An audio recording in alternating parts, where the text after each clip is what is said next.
Morning. So today we are going to discuss some important topics which we are going to cover in upcoming 2 months for the NEET. So I have mentioned a few topics and their duration also, and these will be the approximate duration. Okay. So let's move to the topics. No. So first, introduce. I want to introduce myself. My name is Abhishek Kumar Rawat. And मैंने अपनी engineering Delhi college of engineering जिसे DTU बोला जाता है वहाँ से की है 2016 में। और मेरी जेई मेन में 8,000 रैंक थी और आईटी जेई एडवांस में भी मेरी 9,000 रैंक थी। उसके बाद मैंने आईईएस मेंस और सिविल सर्विसेज की प्रिपरेशन की थी और मैं 2017 से टीचिंग भी कर रहा हूँ विद वेरियस इंस्टीट्यूट्स। मैंने पहले रेजिडेंस में FTP प्रोग्राम किया था, ट्रेनिंग प्रोग्राम। उसके बाद मैंने APJ में टीचिंग करी थी और अभी मैं ओडा क्लासेस के साथ एसोसिएटेड हूँ as a freelancing faculty for board exam and NEET batch course. तो ये मेरे बारे में थोड़ा ब्रीफ इंट्रोडक्शन था। Now let's move to the topics. So these are the important topics which I have mentioned. As you can see on the screen, like basic mathematics, unit and dimension, kinematics and motion in a plane, ये काफी important रहेगा और इसको मैं एक साथ ही पढ़ाऊंगा। Newton's law and work energy, इसको भी हम समराइज करने की कोशिश करेंगे 15 आवर्स में। And we will go in a question form and concept form, which are going to be very important for the exams. Okay, so we will cover those topics जो exam के point of view से important है। पहले वो हमें topic हमें पूरे करने हैं। फिर इलेक्ट्रोस्टैटिक पोटेंशियल करेंगे, ग्रेविटेशन, SHM है, करंट इलेक्ट्रिसिटी मैग्नेटिज्म में मैंने 12 आर्ट किए हैं। फिर modern physics, that's a important topic, modern physics, जिसके अंदर मैं सेमीकंडक्टर भी पढ़ाऊंगा। सेमीकंडक्टर एंड लॉजिक गेट्स के क्वेश्चन आते हैं। ठीक है, तो ये भी हम इसमें देखेंगे लॉजिक गेट्स का। Mechanical properties of solids, fluids and thermodynamics और थर्मल प्रॉपर्टीज ऑफ मैटर की भी क्वेश्चन देखेंगे। थर्मल प्रॉपर्टीज के कुछ टॉपिक जो कैलोरीमेट्री जो है वो इंपॉर्टेंट रहता है थर्मल प्रॉपर्टीज में। एंड रे ऑप्टिक्स के बाद और वेव ऑप्टिक्स। बट सबसे पहले मुझे एक बेसिक मैथमेटिक्स क्लास लूंगा मैं, जिसके अंदर मैं आपको थोड़ा सा इंटीग्रेशन बताऊंगा, इंटीग्रेशन कैसे किया जाता है, एंड डिफरेंशिएशन बताया जाएगा। जो बेसिक मैथमेटिकल टूल्स होते हैं, ग्राफ्स को कैसे स्टडी किया जाता है, ग्राफ स्टडी, इक्वेशंस को, वो हम देखेंगे। तो बेसिकली हमारा ये एक तरह का करिकुलम रहेगा डिजाइन, जिसमें मैथमेटिक्स भी इन्वॉल्व है और इंपॉर्टेंट टॉपिक्स भी रहेंगे। और जो हमारे इंपॉर्टेंट क्वेश्चन है वो तो मैं कराऊंगा with concepts. So let's move to the topic. मैं आज एक आपको टॉपिक पढ़ाने वाला हूँ जिसका नाम है पैराबोलिक मोशन का मैं एक छोटा सा पार्ट लूंगा। Motion in a two plane, ये मैं, या 2D जिसे बोला जाता है, motion in 2D, to dimension, इसी को प्लेन भी बोला जाता है।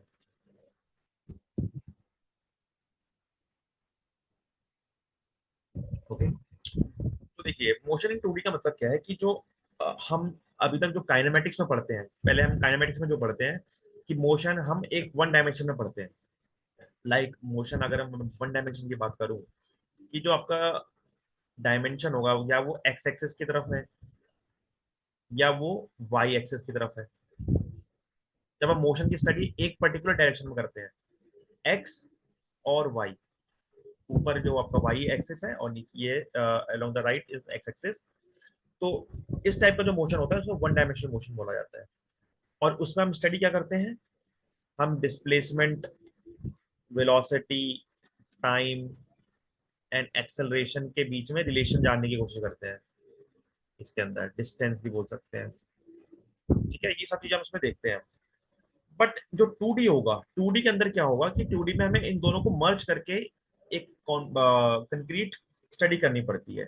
ठीक है, इंटीग्रेटेड वे में हमें मर्ज करके स्टडी करनी पड़ती है।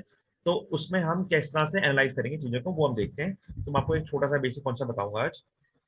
जैसे कि ये 2D में मैं इस तरह का ग्राफ बना सकते हैं। अब देखो, जो 2D मोशन होता है उसमें क्या होता है, जैसे कि उसमें हम स्टडी जब करते हैं तो उसमें जो कर्व बनता है वो पैराबोलिक कर्व बनता है। वो कैसे बनता है वो देखते हैं। जैसे यहाँ से आप, यहाँ पर आपकी पोजीशन है, यहाँ से आपने एक बॉल फेंकी, बॉल को आपने ऐसे फेंका, बॉल ने इस तरह का पाथ ट्रेवल किया, ये आपकी बॉल। तो देखो जब बॉल आगे मूव करेगी, यहाँ मूव करेगी, यहाँ मूव करती है, तो हर जगह देखो बॉल मूव करती है, तो उसमें जो जी लगेगा, एक्सेलरेशन जिसे मैं बोलता हूँ, वो नीचे की तरफ लगेगा। हर केस के अंदर नीचे की तरफ लगेगा। ठीक है। तो जब ये बॉल जब ट्रैवल करती है, ये एक पर्टिकुलर किसी एंगल पे आपने थ्रो किया है इसको, ठीक है, ट्रेजेक्ट्री, इसको इसको बोलते हैं प्रोजेक्शन एंगल। ये होता है आपका प्रोजेक्शन, एंगल ऑफ प्रोजेक्शन बोला जाता है इसको। और ये जब इस पॉइंट पे पहुंच गया जहां पर आपकी वेलोसिटी जीरो हो गई, क्योंकि इस पे जी नीचे की तरफ लग रहा है, तो जी डेफिनेटली उसकी स्पीड कम होने वाली है।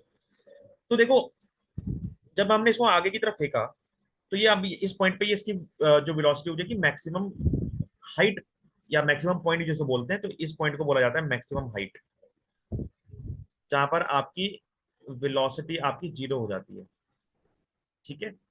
अब देखो जब ये ऑब्जेक्ट या बॉल जब चलेगी, जब ये मूव करेगा, तो it will move in this direction. एक तो ये यहाँ की तरफ मूव करेगा, ये, और एक ये यहाँ की तरफ भी इसका मोशन है। तो देखो दो टाइप का मोशन हो गया, एक्स में भी मोशन है और वाई में भी मोशन है। तो तभी इसको बोला जाता है टू डायमेंशनल मोशन, क्योंकि इसमें एक्स और वाई दोनों तरफ मोशन।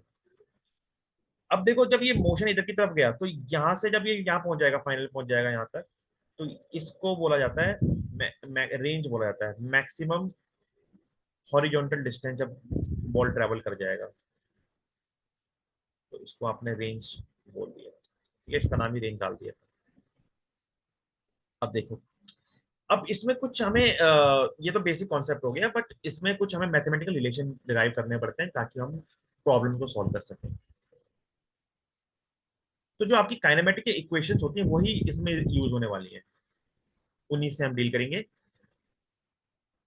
जैसे अगर मैं बात करूं मैक्सिमम हाइट की, अगर मुझे मैक्सिमम हाइट निकालनी है, इस पॉइंट पे मुझे निकालना है, ये आपका मैक्सिमम हाइट है। तो देखो आपको बस एक इक्वेशन होती है, v square equal to u square plus two a s. इसके इसके बारे में जो हम डिराइव करते हैं काइनेमेटिक्स में डिराइव करते ही हैं। ये तीन equation, v equal to u plus a t, और s equal to u t plus half a t square, और एक nth डिस्टेंस में निकालते हैं जब हम डिस्प्लेसमेंट, वो भी होता है, तो उसके हम करते ही हैं उसको डेरिवेशन। तो उसमें से एक रिलेशन ये होता है कि फाइनल वेलोसिटी होती है ये आपकी इनिशियल वेलोसिटी है, ये एक्सेलरेशन है, और ऐसा आपका डिस्प्लेसमेंट। तो इस केस में मुझे इस इक्वेशन को यूज करना है, तो मैं क्या लाऊंगा, इस पॉइंट पे अगर मैं निकालूं, तो इस पॉइंट पे फाइनल वेलोसिटी आपकी जीरो है, इनिशियल वेलोसिटी आपकी यू। अब देखो इस केस पे आपकी जो इनिशियल वेलोसिटी वो हमें क्या लेनी है, अब देखो ये समझने वाला कॉन्सेप्ट है यहाँ पर। जब बॉल को हमने ऐसे फेंका, ऊपर की तरफ फेंकते हैं, ये एंगल थीटा है,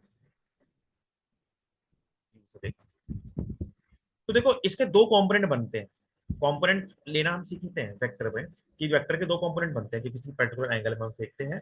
तो एक होता है आपका हॉरिजॉन्टल वाला, जिसको यू कॉस थीटा बोला जाता है, और एक है vertical component u sine theta. ठीक है, ये हम parallelogram law, vector law addition, और जिसमें रिजल्टेंट, उसमें हम सीखते हैं ये ट्राइंग की कैसे उसको रिजॉल्व किया जाता है। तो याद रखना है थीटा के साथ जो भी हम कंपोनेंट लेंगे वो कॉस में आता है, और और वो हॉरिजॉन्टल भी होगा, और वर्टिकल कंपोनेंट हमेशा साइन में आता है। ठीक है, तो ये एक छोटी बात समझ नहीं वाली है। अब देखो इसको यूज कैसे करना है, अब देखो जब हमें मैक्सिमम हाइट निकालनी है, तो मैक्सिमम हाइट कब निकलेगी, जब बॉल ऊपर की तरफ जा रहा है। ऊपर की तरफ जाना मतलब ये वाला कंपोनेंट, वर्टिकल कंपोनेंट। तो यहाँ पर हमें वर्टिकल कंपोनेंट लेना पड़ेगा, और जो वर्टिकल कंपोनेंट होगा वो कितना होगा, यू साइन थीटा। ठीक है। अब देखो यहाँ पर प्लस आता है, एक्सेलरेशन कितना है, जी, यहाँ पर जी होता है एक्सेलरेशन, पर जी नीचे की तरफ है। वेक्टर में साइन कन्वेंशन का इस्तेमाल किया जाता है, तो नीचे की तरफ होगा वो माइनस में होगा, माइनस, और ऊपर वाला पॉजिटिव साइन। तो यहाँ पर आपका माइनस जी और एस। एस क्या है बेसिकली यहाँ पर, मैक्सिमम हाइट, तो इसको एस की जगह मैं एच एम लिख देता हूँ, मैक्स लिख देता हूँ। इसको जब हम सॉल्व कर लेंगे तो, और ये यहाँ पर स्क्वायर आ जाएगा, यस आ जाएगा। जब हम इसको सॉल्व करेंगे तो आपका यहाँ से मैक्सिमम हाइट आ जाएगी u square sine square theta divided by two g. ये आपका मैक्सिमम हाइट का कॉन्सेप्ट। और ये आया कैसे? ये वहीं से आया है, बिल्कुल काइनेमेटिक इक्वेशन से, इस वाली इक्वेशन को हमने इस्तेमाल किया है। इसका जो डेरिवेशन भी होता है, जो हम ग्राफ से और आप डिफरेंट इंटीग्रल मेथड से समझते हैं काइनेमेटिक्स में, उसमें मैं इसको बताऊंगा। बट यहाँ पर जो हमने जो कॉन्सेप्ट समझा, वो कैसे समझा कि हमने कैसे इसको इम्प्लीमेंट किया। और इसमें क्वेश्चन आते हैं, जेई में भी पूछा हुआ है, नीट में भी पूछा हुआ है पहले, और इस बार भी नीट के क्वेश्चन एग्जाम में आया था, और बिट्स में भी एक बार आया था। तो ये काफी इंपॉर्टेंट कॉन्सेप्ट है, मैक्सिमम हाइट वाला, रेंज वाला जो कॉन्सेप्ट होता है, पूछे जाते हैं एग्जाम्स में। इसके बाद इसकी ट्रेजेक्ट्री भी निकाली जाती है, बट अभी के लिए मैं आपको सिर्फ मैक्सिमम हाइट का कॉन्सेप्ट बता रहा हूँ। ठीक है, तो ये आपको रिलेशन पता होना चाहिए, कैसे हमने डिराइव किया, कैसे हमने कॉन्सेप्ट यूज किया। अब हम क्वेश्चन की तरफ चलते हैं।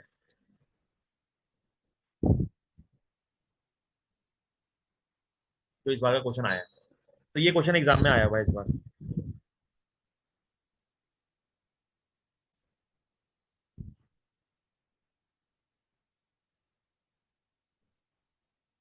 A bullet is fired from a gun at a speed of 280 meter per second in the direction 30 degree above the horizontal. The maximum height attained by the bullet is, आपको maximum height निकालनी है। कह रहा है कि एक जैसे bullet आपने ऐसे, ये एक्सिस है, तो यहाँ पर उसने बुलेट को फेंका, ये बुलेट है।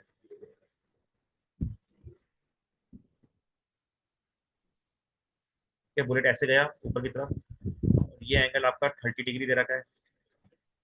ठीक है, तो और वो आपसे पूछ रहा है कि जब बुलेट जाएगी तो इस तरह से ट्रैवल करेगी, ट्रेजेक्ट्री में ट्रैवल करेगी इस तरह से पैराबोलिक, तो वो मैक्सिमम हाइट पूछ रहा है आपसे, एच मैक्स कितना होगा। तो आपने अभी डिराइव किया फॉर्मूला, तो उसी से हम लगा सकते हैं डायरेक्टली। एच मैक्स जो होगा वो होगा you square sine square theta divide by 2g। ठीक है, तो 280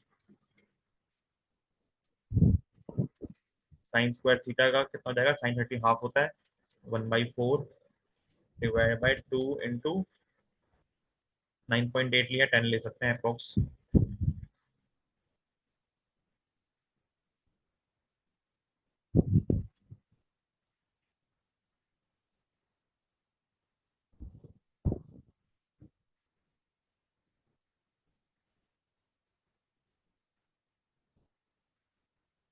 980 के अप्रोक्स। तो ये लगभग आपका 1000 ही आएगा, क्योंकि ये मैंने जी यहाँ पर 10 ले लिया था ना। तो जब ये कम होगा तो ये अप्रोक्स वही जाएगा, आपको 1000 के अप्रोक्स इसका वैल्यू देगा। ठीक है, तो इस तरह से हम इसको यूज करके कर सकते हैं। तो इसमें मैक्सिमम हाइट का क्वेश्चन आया था। ठीक है,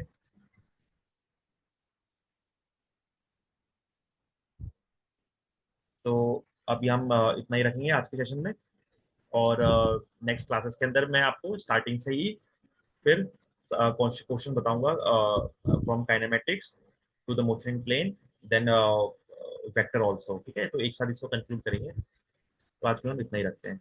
थैंक यू।